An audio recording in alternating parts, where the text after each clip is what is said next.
तो दोस्तों आज मैं आया हूँ दिल्ली के मुखर्जी नगर, एक ऐसी जगह जहाँ पे कई सारे आईएएस आईपीएस और बहुत सारे ऑफिसर निकलते हैं।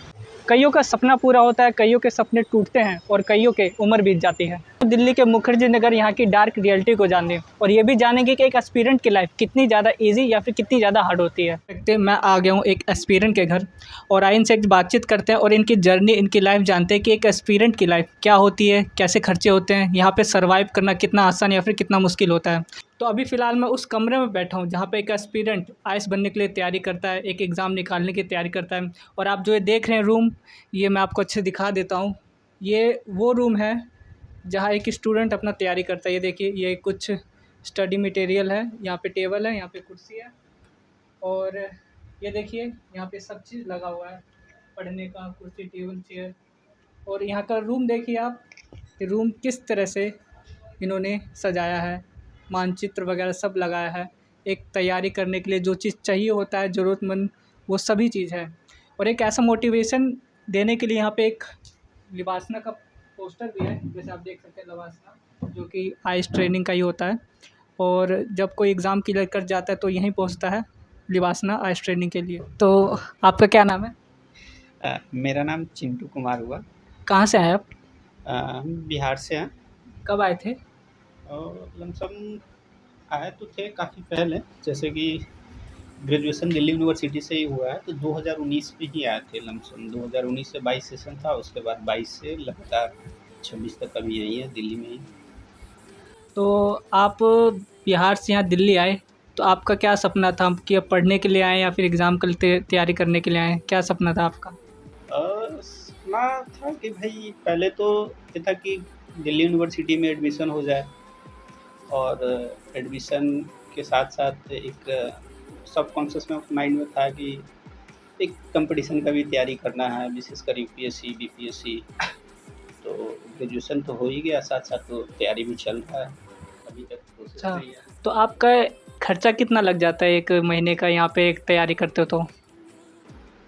मुखर्जी नगर में देखा जाए तो ये इंदिरा विकास कॉलोनी हुआ, तो कॉलोनी इंदिरा विकास कॉलोनी की बात करें तो यहाँ पे लमसम हर तरह का रूम मिल जाता है, जैसे कि पीजी भी है, फ्लैट भी है, सिंगल रूम भी है।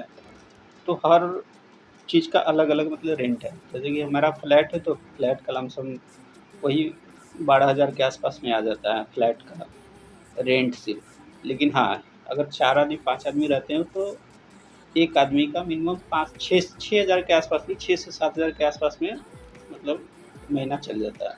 आपका अकेले टोटल का खर्चा कितना आता है और आप उस खर्चे को कैसे मैनेज करते हो?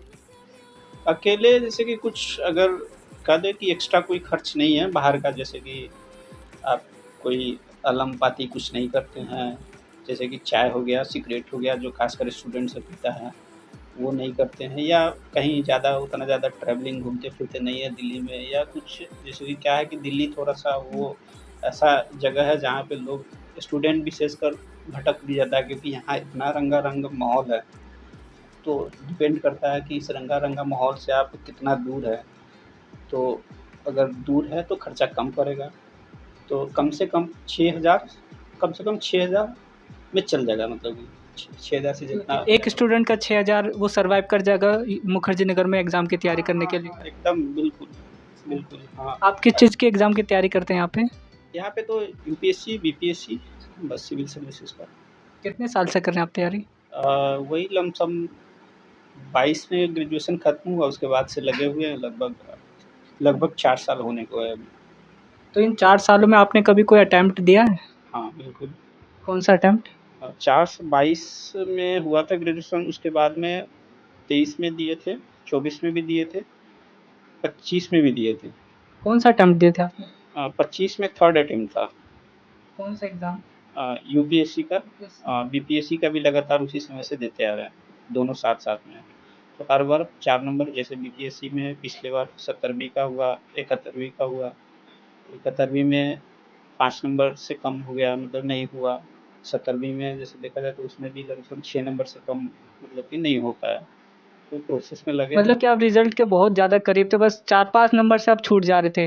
इसका मतलब आप सही डायरेक्शन में जा रहे हैं, बस थोड़ा और मेहनत करने की ज़रूरत है, तो एक शायद क्लियर हो सकता है। अच्छा। उम्मीद है, कर रहे हैं, उम्मीद है धीरे-धीरे उस पड़ाव पे है कि सफलता नज़दीक नज़र आ रहा है। आज नहीं, कल नहीं, समय लगेगा लेकिन होगा, मेहनत जारी है। तो चिंटू भाई आपको ये नहीं लगता कि जो आपके साथ जो तैयारी कर रहे थे वो सिलेक्शन ले चुके हैं और मेरा अभी तक नहीं हुआ, मेरा प्रयास मतलब अभी मैं लर्निंग फेज पे ही रहा, आपको ऐसा लगा कि मेरा क्यों नहीं हुआ और मेरे दोस्त कामयाब हो गए, कुछ ऐसा? हाँ, सबका अपना अलग-अलग मेहनत करने का तरीका है। हो सकता है कि शुरू से मेरा बेसिक बैकग्राउंड स्कूल लेवल का ही मज़बूत नहीं रहा हो, तो कहीं न कहीं वो भी एक है कि जिसकी वजह से पीछे अभी है। तो हाँ, ये भी एक कारण है, और भी कई कारण हो सकते हैं। जैसे कि कुछ लापरवाही वगैरह हो सकता है कि जैसे कि मोबाइल को थोड़ा आजकल ज़्यादा यूज़ स्टूडेंट लोग करने लगा है, तो कहीं ये भी एक पॉइंट हो सकता है। तो इस वजह से शायद हो सकता है कहीं न कहीं पीछे रह गए हैं, बाकी कुछ आगे निकल गए हैं, लेकिन कोई ना, मेहनत जारी है, सफलता मिलेगी, आज नहीं कल नहीं, आने वाले समय में मिलेगी, क्योंकि तो जैसा कि आप फेस कर रहे हैं कि मतलब किसी को तैयारी करना हो कोई भी एग्ज़ाम का, बिहार से है उसको ज़रूरी है मतलब यहाँ पे आना?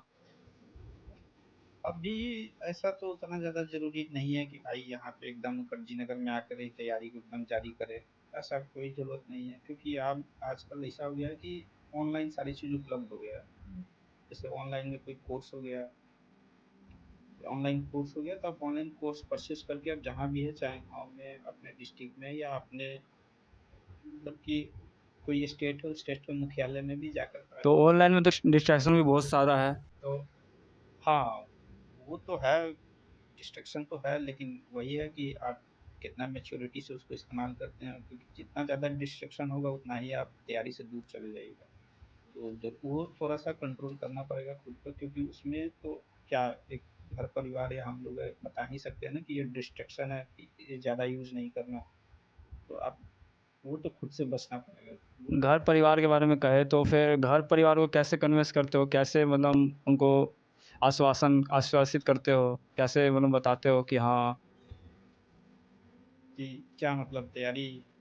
मतलब इस बार प्रयास रहेगा, मतलब क्या मतलब एक्सपेक्टेशन रहती है? हाँ, जैसे कि ये है कि अब एग्ज़ाम दे रहे हैं, तो एग्ज़ाम में अब कुछ नंबर से जैसे कि नहीं हो पा रहा है, तो उससे एक अंदर खुद के अंदर पॉजिटिविटी आता है कि हाँ, अब उस पड़ाव पे है कि मतलब मंजिल नज़दीक ही है। तो ये सब चीज़ घर पे बताते हैं, तो जिससे कि घर वालों को भी लगता है कि हाँ, बच्चा सही डायरेक्शन में मेहनत कर रहा है, और थोड़ा-सा और मेहनत करेगा, सफलता मिल जाएगी। तो यही सब चीज़ बताकर कन्विंस हो जाते हैं। दूसरी बात है कि एक होता है कि घर परिवार में बच्चों पे एक विश्वास भी होता है, क्योंकि बच्चा, कोई भी बच्चा हो, उसके बारे में घर परिवार से ज़्यादा दूसरा कोई नहीं जानता है। तो घर परिवार ही वो मतलब कि जानता है बच्चे के बारे में एकदम ठीक से, बढ़िया से। तो वो उनके अंदर एक अलग ही विश्वास रहता है कि बच्चा कुछ करेगा, मेहनत कर रहा है। हो सकता है लेट है, वो भी समझते हैं। तो चिंटू भाई घर परिवार से याद आया, यदि आगे चल के आपको पैसे की दिक्कत आई, तो आप स्टडी लोन उठाना ज़्यादा प्रेफ़र करोगे या फिर कहीं काम करना? अब तो जैसा कि पैसे का दिक्कत अगर बात करें, तो अभी तो फिलहाल घर परिवार से मिल जा रहा है। लेकिन हाँ, अगर भविष्य में कोई ऐसा दिक्कत आता है, तो आप, खासकर मैं अभी दिल्ली मुखर्जी नगर में हूँ, तो यहाँ पे बहुत सारा अपॉर्चुनिटी है कि स्टूडेंट के लिए भी तो पार्ट टाइम में कुछ करके भी अपना जीवन यापन कर सकते हैं। तो हाँ, यहाँ पे है बहुत सारा अपॉर्चुनिटी। तो उससे घर से आपको कितना पैसा मिल जाता है? घर से है कि जैसे कि मिनिमम 6,000 मिल जाता है। 6,000 मंथली? कैसे मंथली का, हाँ, 6,000 लमसम, 6,000 कभी 7,000 भी आ गया। तो आप इन 6,000 को कैसे मैनेज करते हो? कहाँ खर्च करते हो? कैसे? अब 6,000 है, तो जैसे कि रूम रेंट है, तो यहाँ पे हम लोग फ्लैट लिए हैं, तो फ्लैट है, इसका लगभग लमसम 12,000 लगता है फ्लैट का एक महीने का। तो हम लोग 5 आदमी रहते हैं, तो पर पर्सन 2,400 रुपया पड़ता है। तो 2,400 तो रूम रेंट चला गया। बाकी 2,500 से 3,000 रुपया आपको खाने पीने में जो खाओगे आप एक महीने, वो है। बाकी 400-500 अगर बुक वगैरह हो, कुछ कॉपी कलम हो, खरीदना बचाना पड़े। पड़ता है उसमें। हाँ, तो उसमें से बचाना पड़ता है, या कभी कोई टेस्ट सीरीज ज्वाइन करना पड़े, या कुछ ऐसा ज्वाइन करना पड़े जिसमें थोड़ा सा ज़्यादा अगर पैसे की ज़रूरत है, तो वो घर वाली या दोस्त यार से कभी उधार मांग लीजिए। अपना काम चला लेते हैं। तो चिंटू भाई जैसे एक एस्पिरेंट होता है वो अपना तैयारी करता है तो उसका एक स्टडी प्लान होता है, एक दिन का, एक हफ्ते का, एक महीने का, तो आपका क्या स्टडी प्लान है? हाँ, हाँ। मेरा तो है कि भाई सुबह उठना, कितने बजे उठते विशेषकर हैं आप? विशेषकर 7 बजे तक, 7 बजे तक आप उठ 7 जाते कभी हैं? 7:30 हो गया। क्योंकि दिल्ली जैसा शहर में रह रहे हैं तो यहाँ पे भाई बिना मतलब कि काफ़ी लेट नींद आती है। मिनिमम 12 बजे, 12 बजे, हाँ। मिनिमम 12 बजे, मैक्सिमम हो सकता है कि 1:30, 2, ढाई, 3 भी बज जाए, क्योंकि बहुत सारा स्टूडेंट ऐसा भी है जो कि पूरी रात पढ़ाई ही करता है, दिन में सोता है। तो मेरा रूटीन है कि सुबह उठना 7 बजे के आसपास में, और लमसम 11, साढ़े 11, 12 बजे के करीब में सो जाना। तो इसी रूटीन को फॉलो करते हैं, और सुबह जैसे 7 बजे उठते हैं तो फ्रेश व्रेश हुए, उसके बाद में अपना बैठ गए टेबल कुर्सी पर, और उसके लगभग 11, 12 बजे तक, 12 बजे तक लमसम पढ़े। और उसके बाद में फिर खाना का ड्यूटी है, जिसका खाना का वो खाना बना लेता है, खा लेते हैं। साथ में बनाते हो कि आप अलग अलग बनाते हो? खाना तो साथ में ही बनाते साथ में हैं। बनाते हो। हाँ, तो सबका एक ड्यूटी बटा होता है, जैसे कि मेरा ड्यूटी सुबह नहीं है, मेरा ड्यूटी शाम को है, तो इसीलिए हम 12 बजे तक पढ़ते हैं।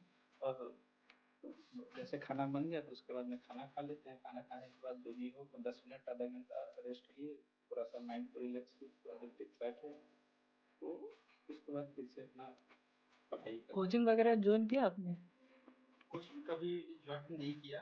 हाँ, यूपीएससी प्रीलिम्स के लिए एक ऑनलाइन कोचिंग से प्रीलिम्स के लिए ज्वाइन किया था, तो बस वही है, बाकी मेंस के लिए नहीं। सेल्फ स्टडी अभी तक चल बस रहा आप सेल्फ स्टडी करते है। हो? हाँ, सारा सेल्फ स्टडी का